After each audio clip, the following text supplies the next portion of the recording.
चाहे कुमारे मर जाना, लेकिन इन 3 लक्षणों वाली स्त्रियों से कभी विवाह मत करना। नमस्कार दोस्तों, स्वागत है आप सभी का। प्रिय दर्शकों, इस वीडियो में आपके लिए लेकर के आए हैं एक ऐसी कहानी जिसमें आपको बताया जाएगा कि अपनी जिंदगी में कुंवारे मर जाना, लेकिन इन 3 लक्षण वाली स्त्रियों से हमेशा बच करके रहना और इनसे कदापि विवाह मत करना। कभी जिंदगी में आप परेशान नहीं रहेंगे। मित्रों, ये कहानी आपको बहुत अच्छी जानकारी और सीख देकर के जाएगी। तो चलिए मित्रों, आपका कीमती समय बर्बाद ना करते हुए अब सीधे कहानी पर ही पहुंचते हैं। प्रिय दोस्तों, एक समय की बात है। किसी जंगल में तोता और मैना का जोड़ा एक वृक्ष के डाल पर बैठा हुआ था। तोता ने मैना से कहा कि हे मैना रानी, आज का समय बहुत ही बदल चुका है। मैना कहने लगी, पिया जी, ऐसा क्या समय बदल चुका है? तब तोता कहता है कि हे मैना रानी, समय इतना बदल गया है कि आजकल की स्त्रियां और आजकल की लड़कियां बहुत ही स्वार्थी बन चुकी हैं, क्योंकि स्त्रियां अपने स्वार्थ के लिए कुछ भी करने के लिए तैयार हो जाती हैं। जो काम उन्हें कदापि नहीं करना चाहिए, वो स्वार्थ के प्रति स्त्रियां कर बैठती हैं। मैना कहती है कि पिया जी, मैं तुम्हारी बात से सहमत नहीं हूं। स्त्रियां कैसे स्वार्थी हो सकती हैं? आप हमारी नारी जाति की बुराई कर रहे हैं। तोता कहता है, नहीं मैना, तुम हमारी बात पर विश्वास करो। तब मैना कहती है, नहीं स्वामी, मैं तुम्हारी बात पर विश्वास नहीं कर सकती हूं। तब तोता कहता है, ठीक है मैना, जब तुम्हें विश्वास नहीं है तो आइए हम आपके लिए एक कहानी सुनाते हैं, और इस कहानी को सुनने के साथ साथ तुमको यह विश्वास हो जाएगा कि तुम्हारी नारी जाति कितनी स्वार्थी बन चुकी है और अपने स्वार्थ के लिए कितने गलत गलत काम करने के लिए तैयार हो जाती है।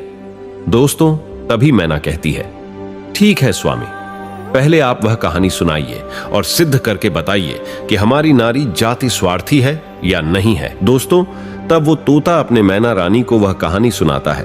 तोता कहता है, हे मैना, एक समय की बात है, किसी नगर में 3 दोस्त रहते थे।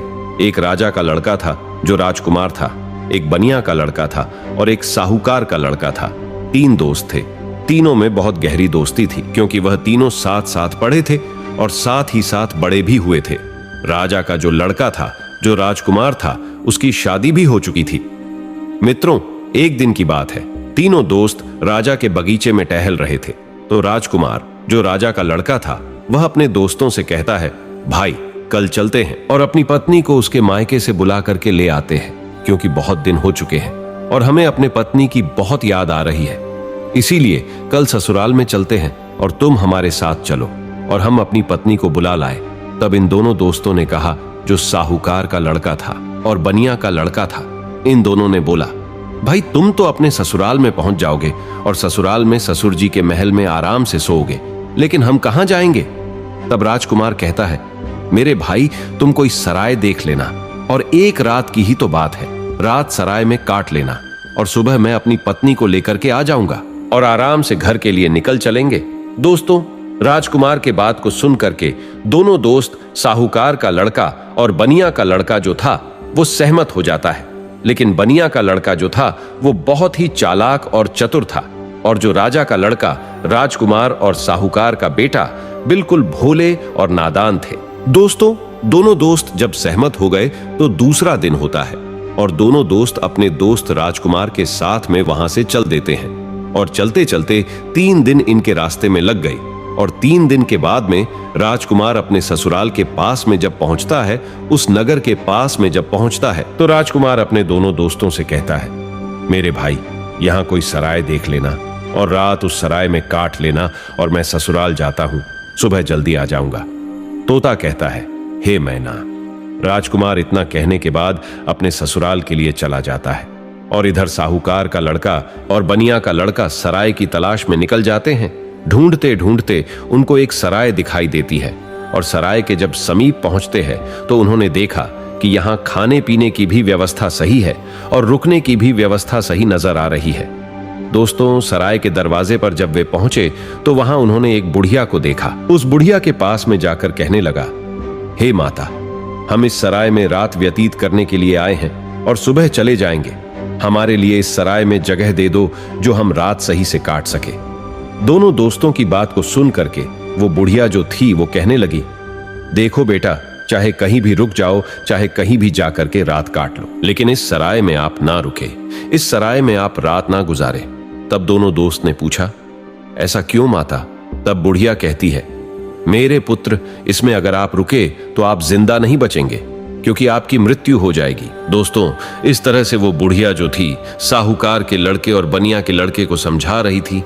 तब तक एक बहुत सुंदर लड़की, एक बहुत सुंदर युवती दरवाजे के भीतर उस साहूकार के लड़के को दिखाई दे जाती है। साहूकार के लड़का ने जब उस सुंदर युवती को देखा तब वो उस पर मोहित हो गया और उसके साथ रात में रुकने के लिए वो तैयार था। उतावला हो रहा था कि किसी ना किसी तरीके से हम इसके साथ रात गुजार ले। मित्रों, इधर वो बुढ़िया समझाती रही, लेकिन साहूकार का लड़का नहीं माना। साहूकार का लड़का जो था वो अपने दोस्त से कहता हुआ चला गया कि दोस्त, तुझे कहीं जगह मिल जाए तो तू रुक लेना, पर हम तो इसके साथ में ही रुकेंगे। दोस्तों, इतना कहने के बाद में वो साहूकार का लड़का जो था उस सुंदर युवती के साथ में रुकने के लिए वो अंदर चला गया। और जो सराय में एक हॉल टाइप का रूम, यानी हॉल जैसा एक कमरा था, वो बहुत गहरा और लंबा था। उसमें वो सुंदर युवती के साथ में साहूकार का बेटा चला जाता है। दोस्तों, इधर रात हो चुकी थी और सोने का भी वक्त कुछ समय में होने वाला था। दोस्तों, वो तोता मैना से कहता है, इधर साहूकार का लड़का उस सुंदर युवती के साथ में सराय के अंदर चला गया, लेकिन बनिया का लड़का बाहर रह गया, जो बहुत ही चालाक था, वह चतुर था और समझदार था। बनिया का लड़का ने उसे रोका भी, लेकिन वो नहीं माना। अब दोस्तों, बनिया का लड़का जो था वो बुढ़िया के पास फिर से पहुंचता है और कहता है, हे बूढ़ी माता, मैं आपकी बात को समझा नहीं। आपने कहा कि इस सराय में जो रुकेगा उसकी मृत्यु हो जाएगी और वह सुबह जिंदा लौट करके नहीं आएगा। इसका क्या कारण है? बताने की कृपा करें। मित्रों, तब वो बुढ़िया कहती है, बेटा, तुम उसे रोक रहे थे, लेकिन तुम्हारा दोस्त नहीं माना। मुझे डर है कि वो सुबह आपको जिंदा नहीं मिलेगा। बनिया का लड़का कहने लगा, वही तो मैं आपसे जानना चाहता हूं, माता, बात क्या है? खुल करके बताओ। तब बुढ़िया ने कहा, बेटा, ये जो सुंदर युवती आपके दोस्त ने देखी, जिसके साथ में वह अंदर चला गया, ये सुंदर युवती जो है ये एक वैश्य है और नागिन है।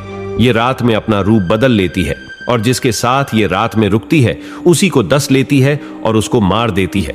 इसलिए हमको डर है, क्योंकि जो भी गया वो जिंदा लौट करके नहीं आया। तोता मैना से कहता है। बनिया का लड़का ये सुन करके घबरा गया और कहने लगा, हे बूढ़ी माता, हमें कोई रास्ता बताओ जिससे हम अपने दोस्त की जान बचा सके। तो बुढ़िया कहती है कि बेटा, मैं तुम्हें एक तलवार देती हूं और अगर तुम उस नागिन का वध कर सको तभी तुम्हारा दोस्त बच पाएगा। बनिया का लड़का समझदार और चतुर था, वो तैयार हो गया और कहने लगा, माता, लाइए तलवार, मैं अपने दोस्त का जान जरूर बचाऊंगा, चाहे हमारी जान ही क्यों ना चली जाए। मित्रों, बुढ़िया बनिया के लड़के को तलवार देती है और वो चुपके से सराय के अंदर घुस जाता है और जहां उसका दोस्त साहूकार का बेटा उस वैश्य के साथ में लेटा हुआ था, वही पास में एक कोने में जाकर के बैठ जाता है और इंतजार करने लगता है कि कब ये नागिन का रूप धारण करे और हम इसको मारे। दोस्तों, आधी रात का समय होने वाला था और तभी वह सुंदर युवती जो नागिन थी वह अपना रूप बदलती है और जैसे ही साहूकार के लड़के को काटने वाली होती है तो उसका दोस्त बनिया तलवार लिए तो बैठा ही था, एकदम से उसने तलवार चलाई और उस नागिन का वध कर दिया और वो सुंदर युवती मर गई। दोस्तों, इस तरीके से उसने अपने दोस्त की जान बचाई और उस मरी हुई नागिन को पलंग के नीचे रख दिया एवं छिपा दिया। दोस्तों, तब तोता मैना से कहता है, वो बनिया का लड़का जो था इतना काम करने के बाद, अपने दोस्त की जान बचाने के बाद सराय से बाहर निकल आता है और जब बाहर निकल आया तो उसने क्या देखा कि एक सुंदर स्त्री जो है वह जंगल की तरफ जा रही है। उसने देखा और विचार किया कि यह सुंदर स्त्री जंगल में इतनी रात में कहां जा रही है। हमें देखना चाहिए, इसके पीछे पीछे जाना चाहिए और ये जानकारी लेना चाहिए कि ये जा कहां रही है। वो बनिया का लड़का जिसके हाथ में तलवार था, जिसने नागिन का वध किया था, वो उस सुंदर स्त्री के पीछे चल देता है और वो बनिया का लड़का सोचता जा रहा है कि देखे ये कहां जा रही। वो स्त्री चलती चली गई और जंगल में एक साधु का आश्रम था और वो स्त्री साधु के आश्रम पर पहुंच गई और जाकर के उसने साधु से मुलाकात की और वो सारा नजारा बनिया का लड़का दूर से ही देख रहा था। जब उसका जाने का समय हुआ तो साधु से मिलने के बाद फिर वो सुंदर स्त्री हाथ जोड़ करके कहने लगी, आज आपसे मेरी आखिरी मुलाकात है। साधु कहने लगा, वो क्यों? तो वो सुंदर स्त्री जवाब देती है, हमारे पति हमें लेने के लिए आए हैं और अभी हमारे घर पर ठहरे हुए हैं। कल मैं अपने पति के साथ ससुराल चली जाऊंगी। आज के बाद फिर मैं आपसे मिलने के लिए नहीं आ पाऊंगी। तब वो साधु कहने लगा, रोजाना तो हमारे पास आती थी, लेकिन अब हमें धोखा देकर के जा रही हो और कह रही हो कि अपने पति के साथ जा रही हो। तब वो सुंदर स्त्री जवाब देती है, हाँ, मेरा पति मेरे घर पर ठहरा हुआ है और कल मैं ससुराल चली जाऊंगी। हमें माफ करना, अब मैं आज के बाद तुम्हारे पास मिलने नहीं आऊंगी। दोस्तों, उस सुंदर स्त्री के बात को सुनकर साधु को गुस्सा आ जाता है और साधु जो है गुस्सा में उसकी नाक काट देता है। और जब उसकी नाक कट जाती है तो उसे पीड़ा होती है और वो पीड़ा को सहन करती हुई चिल्लाती हुई अपने घर के लिए भाग खड़ी होती है। इधर दोस्तों, वो बनिया का लड़का सारी बातें सुन रहा था और ये नजारा देख रहा था। उस बनिया के लड़का को बहुत गुस्सा आ गया और उसने गुस्से में साधु को मार दिया, उसकी हत्या कर दी और उसको मार करके वहां से तुरंत वे चल देता है और आगे चल करके एक मंदिर था और उसी मंदिर में जाकर के छिप कर भीतर बैठ गया। अब वो सोचता है कि हे प्रभु, इस दुनिया में हो क्या रहा है। अब इधर जो वो बनिया का लड़का मंदिर के अंदर बेचारा चुपचाप बैठा हुआ था, वहां पर कुछ चोर आते हैं और चोर मंदिर के बाहर से हाथ जोड़ करके कहता है, हे देवी माँ, हम चोरी करने के लिए जा रहे हैं और अगर ये हमारी चोरी आसानी से हो जाए और हम ना पकड़े गए तो कल हम तुम्हारे पास तुम्हारे लिए राजा के लड़की को लाएंगे और उसकी बलि चढ़ाएंगे। इतना कहने के बाद में वो चोर अपनी चोरी करने के लिए चले जाते हैं और जो अंदर बनिया का लड़का बैठा था, उसने जब चोरों की बात को सुना तो उसके पैरों तले जमीन खिसक गई और वो कहता है, ये क्या है? यहां भी एक हत्या होने वाली है। हे प्रभु, ये हो क्या रहा है? दोस्तों, वो बनिया का लड़का विचार करता है, चाहे कुछ भी हो जाए लेकिन मैं राजा की लड़की की हत्या नहीं होने दूंगा। ये सोच करके वो मंदिर में बैठा रहा। इधर दोस्तों, क्या हुआ कि वो स्त्री जो थी जिसकी नाक साधु ने काटी थी, वो अपने घर पर पहुंची और उसने रोना धोना बंद किया। बाकी पीड़ा तो सता रही थी। उसने विचार किया, अगर सुबह लोग हमको देखेंगे तो पता नहीं, ना जाने मेरे बारे में क्या कहेंगे। हमें शर्म से अपना सर नीचा झुकाना पड़ेगा। क्यों ना हम अपने पति को फंसा दे और ये कह दे कि हमारे पति ने मेरी नाक काट ली। तो वही हुआ। सवेरा होने वाला था और जैसे ही थोड़ा प्रकाश होने को था, तभी वो चिल्लाने लगी और कहने लगी कि देखिए देखिए, हमारे पति ने हमारी नाक काट ली। दोस्तों, घर वाले जो थे वो एकदम से भाग करके आते हैं और उसके पति को बंदी बना लेते हैं। जो वो राजकुमार था, जो राजा का लड़का था, उसको पकड़ लेते हैं और पकड़ करके वहां से राजा के सामने पेश कर देते हैं। राजा वो सारा वृतांत जान करके उसको जेल में डाल देता है। तब तोता मैना से कहता है, हे मैना रानी, अब आगे सुनिए क्या हुआ। इधर पूरा दिन व्यतीत हो गया। उसका दोस्त जो बनिया था, उसने पूरा दिन इधर उधर बैठ करके काट लिया और जब रात हो गई तब उसी मंदिर में जाकर के वे छिप करके बैठ गया, क्योंकि उसे मालूम था कि ये चोर राजा के लड़की को पकड़ करके जरूर लाएंगे, उसकी हत्या जरूर करेंगे, लेकिन मैं उसकी हत्या नहीं होने दूंगा। जब रात हो गई तो मंदिर में जाकर के तलवार लेकर के छिप कर बैठ गया और इधर आधी रात जब होती है तभी वो चोर राजा के लड़की को पकड़ करके लाते हैं और मंदिर के बाहर बैठ जाते हैं। कुछ देर बैठ करके बातें करते हैं और कहते हैं, देवी माँ ने हमारी बातें सुन ली हैं, कितनी बढ़िया हमें चोरी करवा दी, पकड़े भी नहीं गए और बहुत मालदार भी बन जाएंगे क्योंकि हमने बहुत माल लूटा है। इस तरीके की बातें कुछ देर करते रहे। फिर उनमें से एक बोला, देख भाई, अब उस लड़की को जल्दी ले जा और देवी माँ के सामने उसका सिर काट देना और उसकी बलि चढ़ा देना। तो दोस्तों, उन चोरों में से एक चोर जो था वो राजा के लड़की को पकड़ करके अंदर मंदिर में प्रवेश करता है और देवी माँ की जहां पर मूर्ति थी वहां पर ले जाता है और उस लड़की का सिर काटने के लिए जैसे ही वो चोर जाता है तो बनिया का लड़का तो वहां तैयार ही बैठा हुआ था और वो चोर राजा के लड़की का सिर नहीं काट पाया, उसकी बलि नहीं चढ़ा पाया, क्योंकि उससे पहले ही बनिया के लड़का ने उस चोर को मार दिया और चोर को मार करके उसकी लाश को एक बगल में रख दिया। इधर दोस्तों, उन चोरों में से एक चोर कहता है, देख भाई, वो हमारा एक साथी गया है, वो लौट करके नहीं आया है। अरे तू जा और देख करके आ कि उसने बलि चढ़ा पाई या नहीं चढ़ा पाई। दोस्तों, ऐसे ही दूसरा चोर जो है जैसे ही मंदिर में प्रवेश करता है तो वो बनिया का लड़का तैयार बैठा हुआ था, उसने उसको भी मार दिया।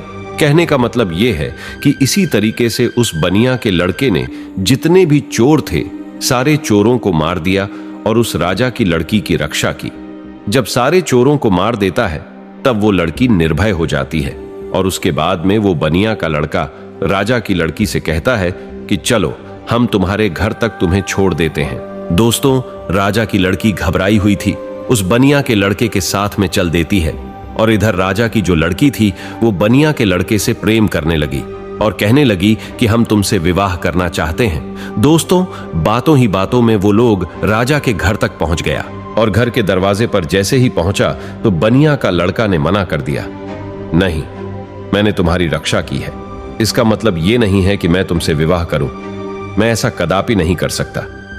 राजा की लड़की को गुस्सा आ गया और कहने लगी, अगर आप हमारे साथ शादी नहीं करेंगे तो मैं आपको जेल में डलवा दूंगी। बनिया का लड़का कहने लगा, जैसी आपकी मर्जी, लेकिन मैं शादी नहीं करूंगा। दोस्तों, तभी राजा की लड़की दरवाजे पर चिल्लाती है और कहती है, बचाओ, ये हमको पकड़ करके ले जाना चाहता था और ये हमारी इज्जत लूटना चाहता था। दोस्तों, राजा की लड़की को चिल्लाते हुए सैनिकों ने देखा तो सैनिकों ने भाग करके उस बनिया के लड़के को पकड़ लिया और राजा के सामने पेश कर दिया और कहा कि राजा साहब, ये तुम्हारी लड़की की इज्जत लूटना चाहता था, ये आपकी लड़की को पकड़ करके ले जाना चाहता था। वो तो आपकी लड़की चिल्लाने लगी, इसलिए मैंने बचा लिया। अगर वो नहीं चिल्ला पाती तो ये आपके लड़की के इज्जत के साथ खिलवाड़ कर देता। दोस्तों, ये सुनने के बाद राजा को क्रोध आ गया और उसने पकड़ करके उस बनिया के लड़के को जेल में डाल दिया, जहां उसके दोनों दोस्त भी मौजूद थे। जो साहूकार का लड़का था और राजा का लड़का था, वो दोस्त भी उसे मिल गए। साहूकार के लड़का को सराय वालों ने पकड़वा दिया क्योंकि इसने एक वैश्य व सुंदर युवती का वध किया, इसलिए वो भी वहां जेल में मौजूद था। अब तीनों दोस्त जेल में जाकर के मिल जाते हैं और एक दूसरे के साथ में वहां बैठ जाते हैं। इधर दोस्तों, अगला दिन हुआ और वो राजा दरबार में तीनों को बुलाता है, जिन तीनों को राजा ने पकड़ करके जेल में बंद किया था, और उन्हें सजा सुनाने के लिए तैयार हो जाता है। दरबार लगा हुआ था और राजा ने जो साहूकार का लड़का था जिसने वैश्य का वध किया था, उसे अपने पास में बुलाया और उससे कहा कि क्यों रे, तेरा क्या नाम है, कहां का रहने वाला है। तब वो लड़का कहने लगा कि मैं साहूकार का बेटा हूं। राजा कहने लगा, ये बता, तूने वैश्य का वध क्यों किया, उसे क्यों मारा। अब दोस्तों, उस साहूकार के लड़का को कुछ मालूम ही नहीं था जो वो राजा को बता सकता। उसे नहीं मालूम था कि वैश्य का वध किसने किया। वैश्य का वध साहूकार के लड़का ने किया नहीं था। जो उसे मालूम होता, राजा ने फिर पूछा, चुपचाप क्यों खड़ा है, बता कि तूने उस वैश्य का वध क्यों किया। दोस्तों, तब वो साहूकार का लड़का तो नहीं बोल पाया, लेकिन जो बनिया का लड़का था वो कहने लगा, महाराज, क्षमा चाहता हूं, जो बीच में हमको बोलना पड़ रहा है। इसे कुछ मालूम नहीं है, इसने वैश्य का वध नहीं किया, क्योंकि वैश्य का वध मैंने किया है। राजा कहने लगा, तो बता, तूने क्यों किया, बात क्या है। तब दोस्तों, वो बनिया का लड़का कहता है, हे महाराज, हम अपने दोस्त के साथ में, इसी साहूकार के लड़का के साथ में सराय में रुकने के लिए एक रात गुजारने के लिए गए थे और एक बूढ़ी मां ने मना किया था, इसके अंदर नहीं रुको, क्योंकि जो रुकेगा वो सुबह जिंदा नहीं बचेगा। लेकिन ये हमारा दोस्त नहीं माना और उसने सुंदर वैश्य को देख करके रात गुजारने के लिए अंदर सराय में चला गया। मुझे उस बुढ़िया के द्वारा मालूम हुआ कि ये नागिन है और ये नागिन का रूप में आकर के इसको डस लेती, इसलिए तब मैं तलवार को लेकर के अपने इस दोस्त की जिंदगी बचाने के लिए जहां ये पलंग पर वैश्य के साथ सोया हुआ था, वही एक कोने में जाकर के बैठ गया। और जैसे ही उस वैश्य ने रूप बदला और नागिन बन करके हमारे दोस्त को डसने के लिए तैयार हुई, मैंने तुरंत उसको मार दिया। अगर आपको विश्वास नहीं है तो जहां पलंग पड़ा हुआ है उसके नीचे हमने मरी हुई नागिन रख दी है, आप देख लीजिए। दोस्तों, तब राजा ने सैनिकों को भेजा और वहां सैनिकों ने जाकर के वही मरी हुई नागिन पाया और आकर के सारी बात राजा को बताया कि सत्य बात है। तो दोस्तों, राजा प्रसन्न हो गया और कहने लगा, ठीक है, तूने दोस्ती का फर्ज निभाया है, जो अपनी दोस्त की जिंदगी बचाई है। दोस्तों, राजा साहूकार के लड़का को छोड़ देता है। उसके बाद में राजा जो था वो राजकुमार, यानी कि जो राजा का लड़का राजकुमार जो था, उसको बुलाता है और उससे पूछता है कि तू बता कि तूने अपनी पत्नी की नाक क्यों काटा। अब दोस्तों, उसको भी नहीं मालूम था नाक किसने काटी है, वो भी चुपचाप खड़ा था। राजा ने फिर दोबारा पूछा कि बोल क्यों नहीं रहा है कि तूने अपनी पत्नी की नाक क्यों काटा। तब दोस्तों वो बनिया का लड़का फिर से हाथ जोड़ करके कहने लगा कि महाराज क्षमा करे, इसको भी नहीं मालूम इसने अपनी पत्नी की नाक नहीं काटी है। नाक किसने काटी है वो सारा वृत्तांत मैं आपको सुनाता हूं। तब उस बनिया के लड़के ने राजा को बताया कि ये लड़की साधु से प्रेम करती है। रात में साधु से मिलने के लिए गई, मैं इसके पीछे पीछे गया। इसने कहा कि मैं कल से तुमसे मिलने नहीं आ सकती, मेरा पति मुझे लेने के लिए आया है। ये सुनकर के उस साधु ने इसकी नाक काट ली और इसने आकर के अपने पति को फंसा दिया। इसने गलत किया। राजा कहने लगा, मैं तेरी बात पर विश्वास कैसे करूं? तब उस बनिया के लड़के ने कहा, महाराज सैनिकों को भेजिए जहां उस साधु का आश्रम है, देख लीजिए कि मैंने साधु का वध कर दिया है। दोस्तों सैनिक जाते हैं, आश्रम पर उस मरे हुए साधु को देखते हैं तो आकर के राजा को बताते हैं कि महाराज बात सत्य है। दोस्तों तब वो राजा उस राजकुमार को भी छोड़ देता है, वो भी बच जाता है। दोस्तों फिर तोता कहता है कि हे मैना, अब आई बारी उसी बनिया के लड़का की जिसने राजा के सामने अपने दोस्तों की जिंदगी बचाई। राजा उस बनिया के लड़का से बोलता है कि तूने तो अपने दोस्त को बचा लिया, लेकिन अब तू बता कि तू हमारी लड़की को पकड़ करके क्यों ले जाना चाहता था, इसके साथ में दुर्व्यवहार करना क्यों चाहता था, इसकी इज्जत से खिलवाड़ करना क्यों चाहता था। अब तू नहीं बचेगा। दोस्तों तब वो बनिया का लड़का कहता है कि महाराज क्षमा करे, ये आपकी लड़की जो है ना, इसने हमें गलत फंसाया है। आपकी लड़की की बलि चढ़ाने के लिए कुछ चोर इसको पकड़ करके ले गए थे। मैं उसी मंदिर में था, मेरे हाथ में तलवार थी क्योंकि मैं साधु को मार करके आया, और आपकी लड़की को मारने के लिए जैसे ही एक चोर अंदर मंदिर में आता है मैंने उसको मार दिया, दूसरा आता है उसको भी मार दिया। इसी तरीके से जितने भी चोर थे मैंने सबको मार दिया और सभी मंदिर में ही पड़े हुए हैं। अगर विश्वास नहीं है तो सैनिकों को भेज करके देख लीजिए। दोस्तों वही हुआ, सैनिक जाते हैं मंदिर के पास में, मंदिर में जाकर के देखते हैं तो उन चोरों की लाशें पड़ी हुई थी। तो सैनिकों ने आकर के सारी बात राजा से कही कि महाराज बात सत्य है, आपकी लड़की की रक्षा इसने की है, इसने इज्जत से खिलवाड़ नहीं किया और ना ही इज्जत लूटने की कोशिश की है। वो बनिया का लड़का कहता है, हाँ राजा साहब, मैं आपकी लड़की को पकड़ करके क्यों ले जाऊंगा। और सुनिए महाराज, चोरों से बचा करके जब आपके लड़की को घर छोड़ने के लिए आ रहा था तब आपकी लड़की हम पर आसक्ति हो गई, प्रेम करने लगी और विवाह करने की जिद करने लगी। मैंने कहा मैं ऐसा कदापि नहीं कर सकता। मैंने जिस लड़की की रक्षा की है और उसके बदले में मैं उससे विवाह करूं, उसकी इज्जत से खिलवाड़ करूं, ऐसा मैं नहीं कर सकता। मैंने उसे मना किया तो उसने कहा, अगर तुम हमसे विवाह नहीं करोगे तो हम अपने पिता से कहकर तुम्हें जेल में डलवा देंगे। और उसने वही किया। बनिया के लड़के के बात को सुन करके राजा जो था उसका चेहरा शर्म से नीचे झुक जाता है और तब उसने बनिया के लड़के को आजाद कर दिया और माफी मांगी कि जाओ बेटा, तुम आजाद हो, तुम्हारी गलती नहीं है। इस तरीके से वो बनिया का लड़का जो था अपने दोनों दोस्तों को बचा लेता है और खुद भी बच जाता है और तीनों दोस्त हंसते हंसते अपने नगर में चले आते हैं और आराम से फिर वही रहने लगते हैं।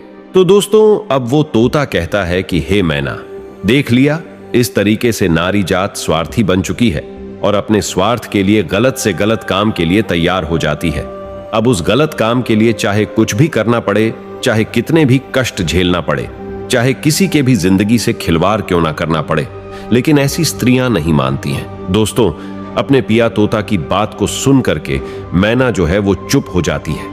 उसके बाद में तोता कहता है, हे मैना रानी, इसीलिए तो मैं सोचता हूं कि चाहे भूखे मर जाना, लेकिन इन 3 लक्षणों वाली स्त्रियों से कभी विवाह मत करना। तोता समझाता है कि 3 लक्षणों वाली स्त्रियां ये है। पहली वो जो पति होकर के भी पराये पति से हित करे और पराये पति से छुप छुप के मिलने के लिए जाए, अपने पतिव्रता धर्म को भूल जाए और उसके साथ में हवस का शिकार बन जाए। तो ऐसी स्त्री से हमेशा बचना चाहिए और ऐसी स्त्रियों से दूर रहना चाहिए। और दूसरी स्त्री वो है जो एक स्त्री तो है लेकिन वेश्यावृत्ति के तरह जिंदगी गुजार रही है, नागिन की तरह रह रही है। अब उसे अपने हवस के इच्छा पूर्ति के लिए चाहे अपने पति का ही कत्ल क्यों ना करना पड़े, लेकिन वो कर बैठती है और नागिन की तरह अपने पति को दस करके उसे मार डालती है। तो ऐसी वेश्यावृत्ति के लक्षण वाली जो स्त्रियां हैं, इनसे दूर रहना चाहिए, इनसे कदापि विवाह करने की इच्छा नहीं रखना चाहिए। और तोता बोला, हे मैना, तीसरी स्त्री वो है जिसकी जान अगर कोई बचाए और अगर वो मरने के लिए जा रही हो और उसकी अगर कोई जान बचा ले और ऐसे में वे मददगार को ही झूठा फंसा दे और उसी मददगार से विवाह की इच्छा करे, उसी से दुर्व्यवहार करने की इच्छा करे और फिर उसको झूठा फंसा करके उसको मरवा डाले या उसे जेल में बंद करवा दे या उसे सजा दिलवा दे। तो ऐसी स्त्रियों से भी हमेशा बच के रहना चाहिए। इनका कोई भरोसा नहीं है कि किस वक्त तुम्हारी जिंदगी को ले बैठे। तो दोस्तों, मेरे कहने का तात्पर्य यह है कि यह कहानी हमें यही सिखाती है कि चाहे जीवन में कुमारे मर जाना, लेकिन इन 3 लक्षणों वाली लड़कियों से हमेशा दूर रहना, बच करके रहना। कभी जिंदगी में फंसोगे नहीं और कभी जिंदगी में दुखी नहीं रहोगे और तुम्हें कभी भी जिंदगी में रोना भी नहीं पड़ेगा और पछताना भी नहीं पड़ेगा। तो प्रिय मित्रों, कैसी लगी आपको ये कहानी? अगर कहानी अच्छी लगी है, पसंद आई है, तो कमेंट बॉक्स में जरूर बताना और हो सके तो अपने मित्रों को भी शेयर करना और हमारे चैनल को सब्सक्राइब अवश्य करना। और दोस्तों, सच्ची श्रद्धा से कमेंट में जरूर लिखे जय श्री राम, जय हनुमान। साथ ही देवों के देव हर हर महादेव सदैव आप पर अपनी कृपा बनाए रखे। प्रिय मित्रों, वीडियो को अंत तक देखने के लिए धन्यवाद। जय श्री राम।